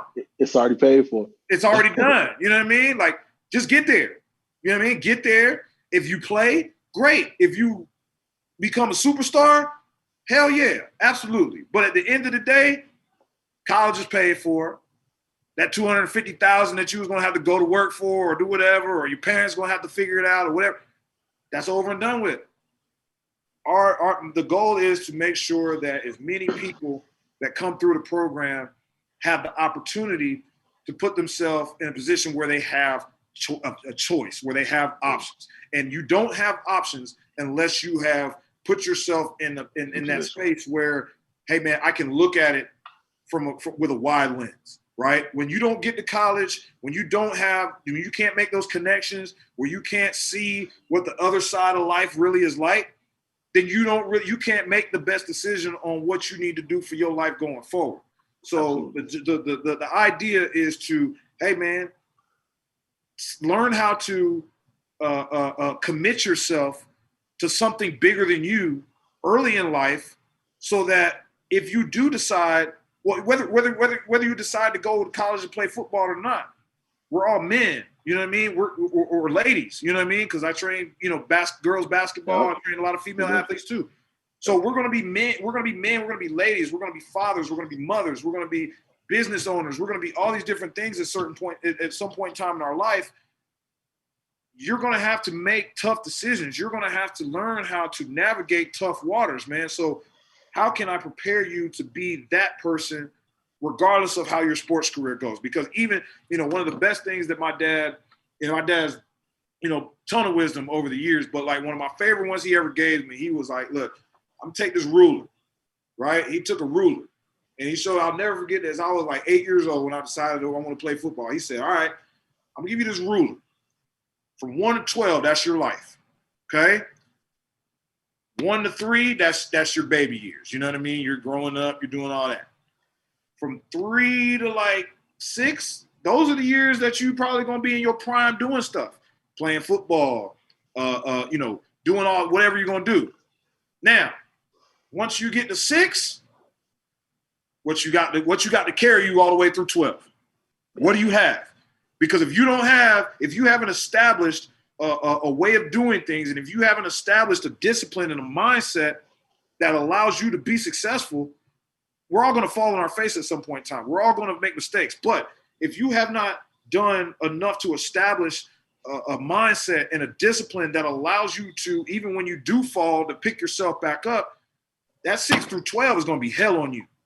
And that 6 through 12 is way longer than that 1 through 6. It feels longer, right? Like that 1 through 6, it goes by like think about it, man. You could probably all of us in here can remember when we were 12.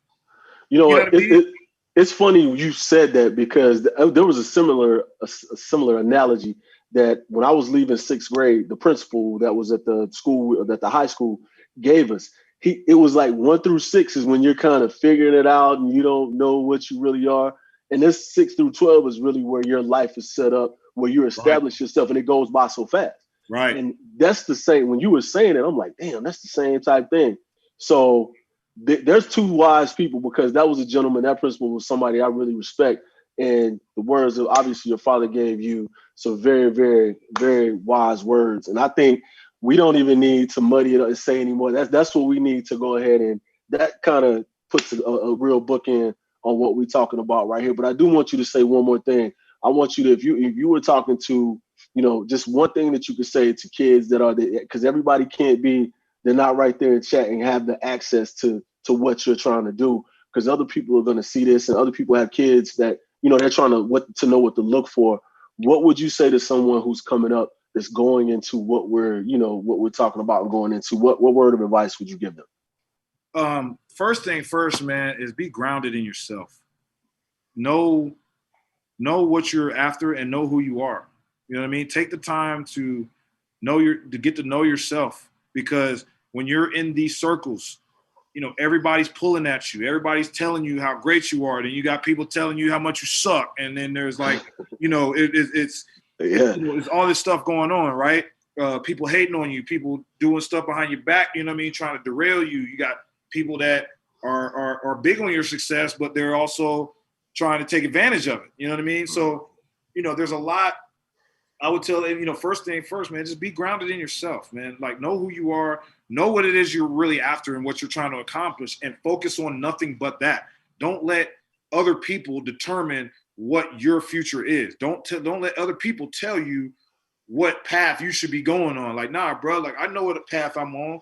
And if you're not going to help me on that path, then, hey, man, you know, nice to meet you, you know what I mean? Nice knowing you, you know what I'm saying? You know, second thing is, you know, hey, know what's going on. Be in the know, right? Like, if you want to be a college football player, basketball player, golfer, whatever, know what you got to do, right?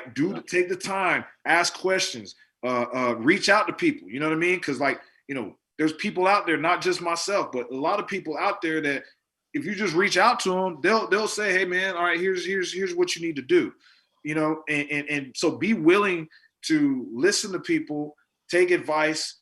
Don't have too much pride to reach out to people and ask questions. Don't feel like, oh man, I'm bothering people. Man, bother those people. You know what I'm saying? Like, at the end of the day, all they can do is tell you, hey man, I ain't got time right now, or no. Okay, fine, I'll go to the next person. Right? Third thing is, you know, how do I say this?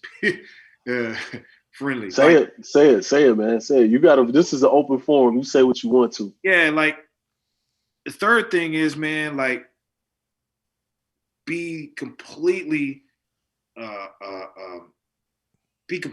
locked in on the fact that, hey, man, like, at the end of the day, this is my responsibility. Whatever I'm doing, can't blame nobody else. You can't blame nothing that's happened.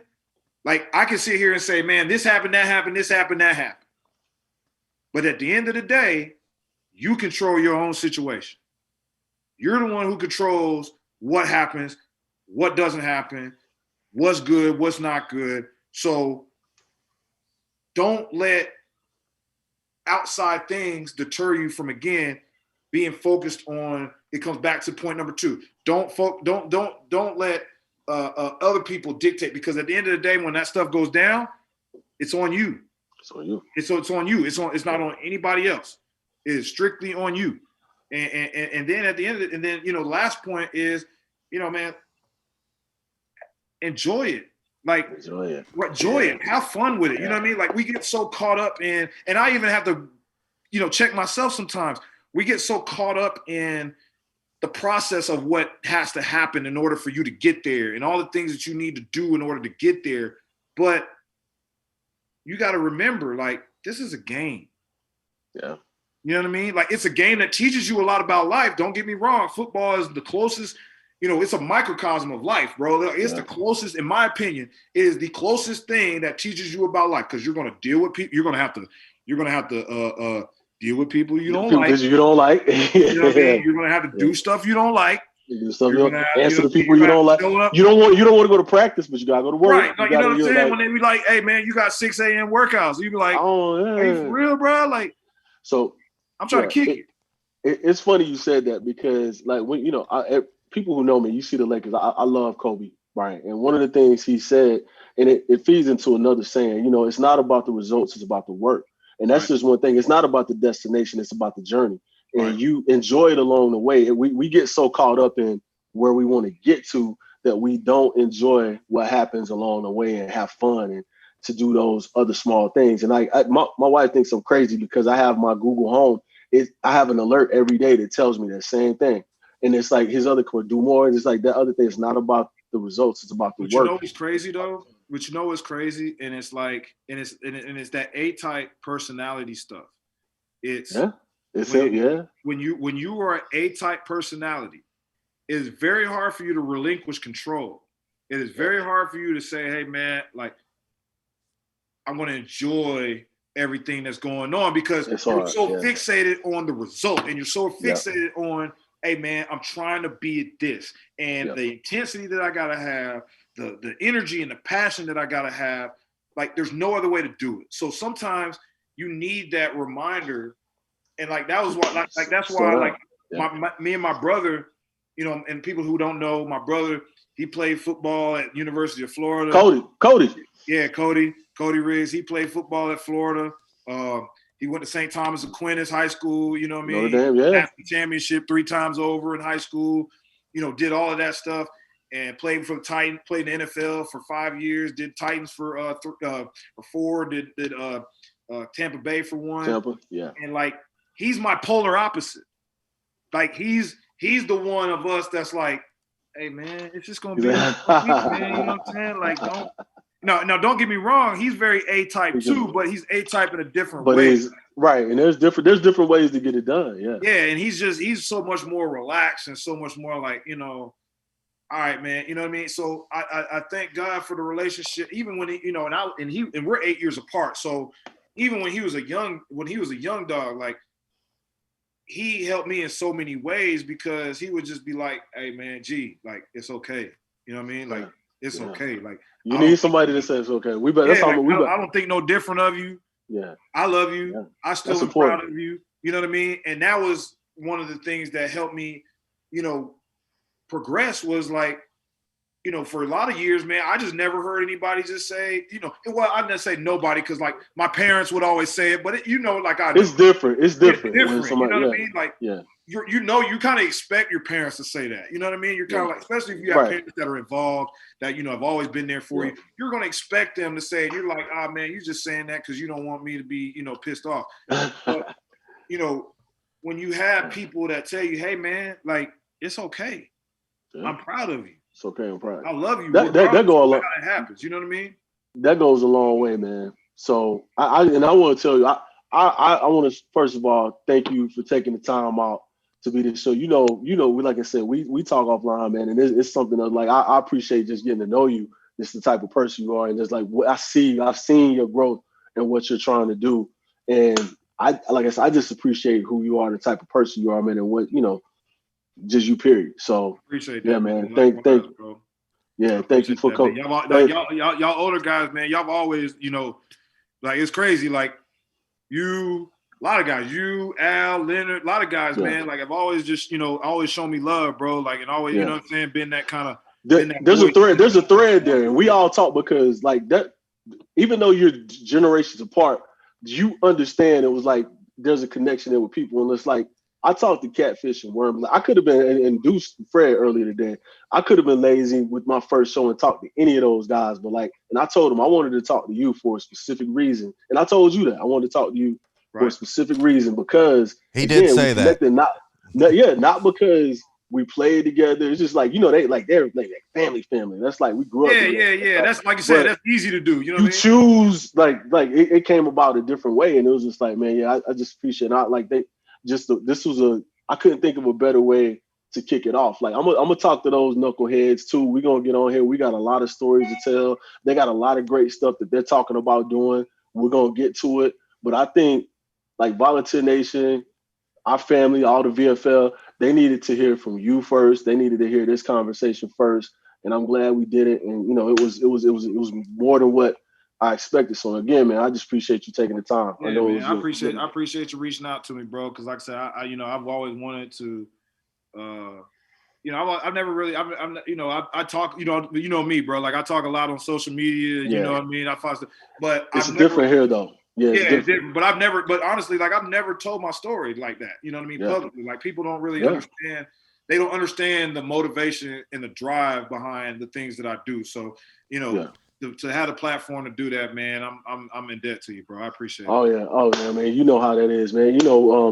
And I like for me, I want to thank. He had to drop off, but I want to thank Billy. Also, you just heard from him a little bit. I want to thank Catfish just for giving me the platform. This was lit, man. To be able to have these conversations, man. And this is this is a family affair, man. I trust them. We trust each other. I treat like I talked to you last night, man. I asked you, I was like, just whatever you. Tell me what you don't want to talk about because that trust, I don't want to put you in that spot to ever like ask I you told anything. you, man, I'm open, dog. Like I'm open book always, man. Like the more I think, I think today, in today's time, you know what I mean, with all the stuff that goes on, you know what I mean, the misinformation and the people just take something and run with it. Because that's what I told you. People can take man. your post the wrong way, and that's why I want you to talk. They can't miss it. Like they hear your passion, they hear what you mean, they hear exactly what you're talking about. So nobody can now when they see you when you post certain things, they know exactly what you mean, right? Or they get a better understanding of what you mean. That's what the intent of something. I'm not just some crazy like former player that don't went cuckoo on Facebook. Like that's right. That's right. So.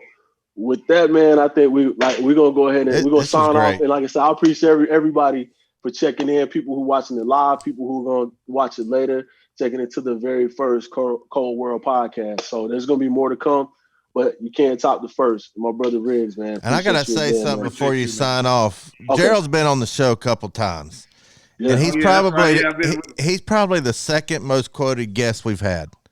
Yeah, Deuce is number one. I can see why. Deuce is number one. Deuce is number one because he's been on so many times. But one of the biggest things about Gerald is Billy and I've quoted him saying, "The offensive line will get you your first 4 yards. It's up to you to get the next 4."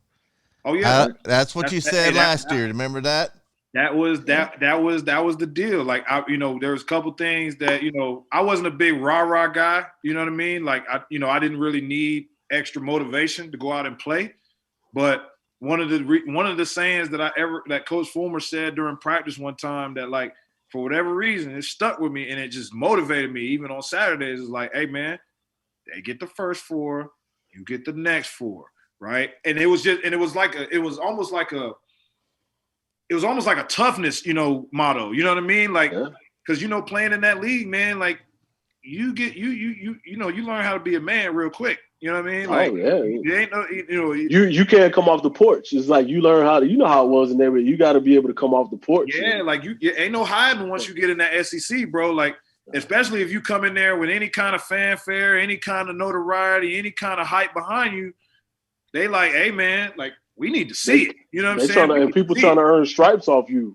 Yeah, like exactly. Yeah. You know what I'm saying? Like dudes can't wait to take that shot at you. You know what I'm saying? Be like, yeah, I got him. So that saying alone, man, was it was kind of a toughness motto for me, man. And I even used that with my high school kids that I trained. And, I coached at a couple schools over the years since I've been out of football. And, when I'm coaching running backs, I tell them the same thing. I was like, the offensive line, their job is to get 4. Your job is to get the next 4. And if you don't get the next 4, I'm going to find somebody else that will. I don't care who you are. I don't care what you look like. I don't care where you're from, none of that. If you can't get me the next 4, I got to find somebody else.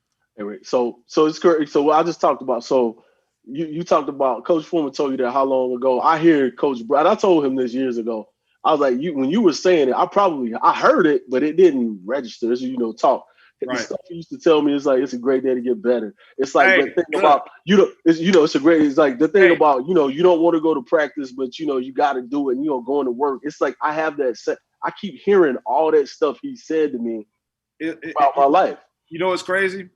Is Coach Brooks is another one. And love Coach Brooks was another one that resonated with me. And I remember one year I was coaching at the private school that I was working with, and it was one of those years like we were playing well, but it was kind of hard to come to practice. There was a lot going on. We were asking a lot of them, and guys were just kind of beat up mentally. And I pulled out an old Coach Brooks one. I was like, hey, so for like the next 3 weeks, I was like, it's Monday, best day of the week. You know what I mean? It's Tuesday, best day of the week. It's Wednesday, right, best day of the week. You know what I mean? Like in the middle of how it is in the middle of the season. You sitting there right before that horn blow, like man, I don't feel like doing this. And he comes running past you, hit you. Great day to get better. Like let's go, man. Yeah, let's go, man. Let's get it cranked up, man. You know what I mean? Whatever it takes. What's that one that Billy says? He said that Coach Brooks would say, hey, if you can fly with the Owls at night, you can soar with the Eagles in the morning. Yeah. That's like, it is. If you can fly with the Owls at night, you can soar with the Eagles in the morning. Get up, get it done. If you're going to do one, do the other. It's like that, yeah. Hey, that's funny, though, because you remember, like, one quick story before we go. Y'all, of course, Coach Brooks was like, hey, man, we don't cuss. We don't do none of that. You know what I mean? You ain't got to do all of that. You know what I mean? Right. There's no need for any of that. He didn't really yell. He didn't do all that crazy. No, he didn't yell. He didn't do nothing. So I remember one day, the running back room was right down next to the D line room. It was like 2 doors down. Yeah. So I remember one day, like, our meetings were kind of slow. So I was like, all right, man, I'm going to go use the bathroom, go and mess with somebody else in their meetings, whatever. So I remember one day, they sitting there and Coach Brooks is at the table, at his desk, and he got the computer right here and everything, so he can run the film, and he's sitting right here, and then there's guys in front of him. Yep, that's it. And LeRon Harris is sitting in front of him. Deacon, Greg Jones was like in front of him. Then you had Fabulous, Brian Franklin. Then you had all those guys in there. There was a nice little group of guys in there. Yeah, right? You just named off some studs right there. Right. So I'll never forget. You know how the deal was in everybody meeting room. If you catch some Z's, they're gonna throw that water on you. Yeah. If they catch you catching Z's, they're gonna throw that water on you. So LeRon sitting there asleep. Greg gets the water and tries to throw it over his shoulder to get LeRon. Well, LeRon wakes up at the last second and moves. And he hit Brooks. Oh, he hit there. Brooks. Brooks got the TV, got the computer wet, got everything, right? All of a sudden, now remember, we just said Coach Brooks don't cuss. Every now and then, it depends. Dang. No, it wasn't even god dang. It was he dropped the F. He dropped the F. He said he was like, and we on here on our own platform, so I can say it. Coach Brooks goes, God damn it, LeRon, Greg, wake your ass up. Fabulous, where's your progress report? He just started going off on everything, bro. And like he went around the whole room, and then he came back to Greg again. God damn it, Greg, wake your ass up. And I never laughed so hard in my life, bro, because it was like, Coach Brooks don't never do that. And he went off. And then we got to practice, and I was like, Coach Brooks, you straight? He was like, yeah, man. I just kind of lost it. That's my dude.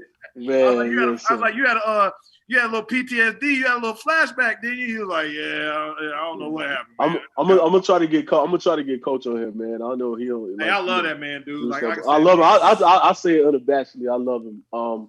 Because he took me in when I was playing defensive end. I like for years. When he didn't think I was getting enough reps at end, he would put me in. He would look at and during the game. He's like, the plays, put me in a D tackle before I moved over permanently. Right.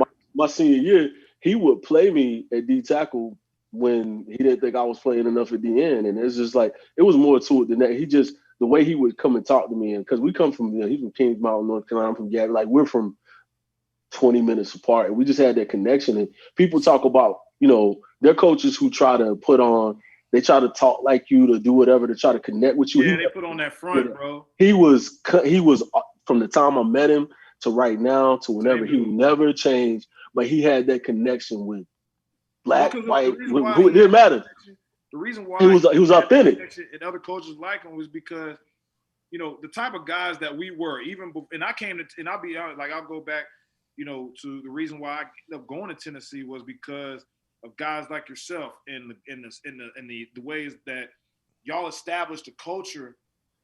You know what I mean? Like I was like, I want to go and play for that. Like you got to be real to go there and play. Like You got to be a dog. You got to be real. You got to be a man. You got to be a guy that can, that can take it. You know what I mean? To actually go to Tennessee and be successful. So, just being able, just like that whole way of doing things, man. Like it resonates with you because in this business, there's so much fake nonsense that goes on.